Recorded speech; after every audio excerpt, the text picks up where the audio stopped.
Welcome to the Pitcher Nail Down. I'm Jason Gilbo at JGilbo11, looking at some pitching options for tonight's 12-game slate. Unfortunately, we don't get the Strasburg and Kershaw showing we do in the early slate, but definitely some decent pitching options. We do have Greinke taking on the Padres at home. Do have Dallas Keuchel as well. So overall, definitely those guys rank at the top for me. You're just looking at what Keuchel has done. I mean, going on the road against Kansas City, who are bottom 5 in WOBA and ISO against left-handed pitching. They don't strike out a ton, but I do think Keuchel's strikeout numbers are good enough here to get Kansas City him have a reasonable strikeout rate. You look at Keuchel, excellent ground ball rate, 67.4%, under 1 ERA, FIP and xFIP sit below 3.25, Sierra under 3, a ton of soft contact, 30%, basically 29.9. Strikeout rate up 4% from last season, sits around 24%. You look at Keuchel, use that slider 22% of the time. Kansas City, 26 against sliders. They're 28th against fastballs anyway. You look at Keuchel, just a ton of movement right now, getting out all those ground balls, all those punch outs. He definitely comes in as an elite option on tonight's slate. Huge road favorite. Kansas City implied total under 4. He's only allowed over 2 earned runs just once this season. That was to the Angels. So look at him. Definitely an option here tonight. Zach Greinke, another one, obviously, even in Chase Field, he's figured things out. You look at what he's done this year. He's kind of changed up his pitches, throwing the slider a lot more than last season, throwing the changeup a little bit less. Fastball usage has been down over the last 2 seasons, so the off-speed is definitely moving up. Slider 26% of the time, and that's given him huge success. He has a 30.9% swinging strike rate with that slider, 44% strikeout rate with it.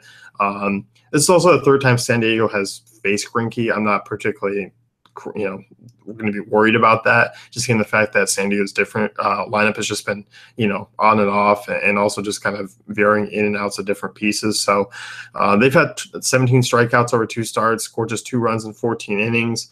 Greinke has allowed 8 home runs at home compared to 3 on the road. His WOBA is also 30 points less than when at Chase, though, so strikeout rate also jumps up. He's figured things out there. Huge favorite, minus 190 home favorite. I think I'll give him a little bit of a bump in terms of strikeout upside, just given the fact that San Diego does have the 2nd highest strikeout rate against righties. So, I definitely like Greinke. It's just kind of one of those things where, 1A, 1B between Keuchel and Greinke. So, Darvish is the 3rd ace. Ace that hasn't pitched all that well. You get a nice $2,000 difference from Keuchel and Greinke. I don't know if I'll be using it tonight, so I'm maybe talking about Darvish in terms of what's been going on with him. FIP and xFIP, both about 70 to 80 points higher than his career norm. 4.0 Sierra, not loving that. 11% swinging strike rate, yes, that's solid, but below his career norm. The slider still hasn't been, as good as years past. Strikeout rate 13 point less. So, there's kind of a lot going on here. A little bit more hard contact. He is not bad against lefties, 220, 309, 361 slashing line, 26% strikeout rate, but still 6-7 lefties in this lineup. A hot night in Arlington. I just won't be going with Darvish, I don't think. He's just the guy I'll probably be fading and rather go down to some cheaper options. So I'm not particularly in love with it. Jimmy Nelson's a guy I want to talk about here. Usually this guy's been bad against lefties in the past. He's still getting up a pretty high hard contact rate, 38%, but 259 WOBA, 289 FIP, 310 xFIP. Strikeout rate's been phenomenal. 29.7% strikeout rate against lefties. So, Brandon Belt, Denard Span, Brandon Crawford, I'm not particularly afraid of with this one. You look at this Giants team, they're bottom 5 in ISO and WOBA against righties. They don't strike out a ton, but, at Nelson's price, I don't hate the idea. I'm not a big Nelson guy, but on this slate, I don't mind given the fact that his price tag is pretty cheap, and you can consider using him. On the other side, definitely stay away. I think if you're also looking, John Lackey, I'm intrigued to say the least, but I'm also a little bit nervous about him tonight.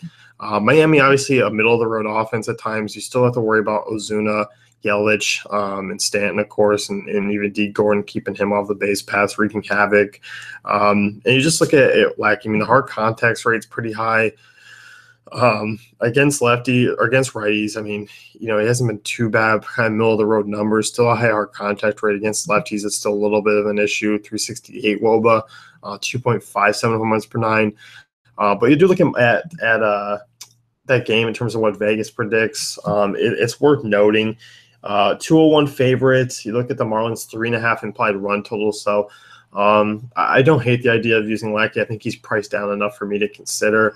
As far as other guys, I mean, I'm not particularly thrilled with anyone else. Jacob Faria is not in the player pool. We can't use him. All the other teams are just kind of stay away options. I mean, even if you go out to the later games, not particularly thrilled. So definitely where I'm looking to pay up. And I think if I'm looking at those mid-range options, it's going to be Nelson and Lackey there. So I think those are the only guys that I have some real interest in. So let's wrap things up. You can check out DaveFantasyCafe.com for all great tools and content.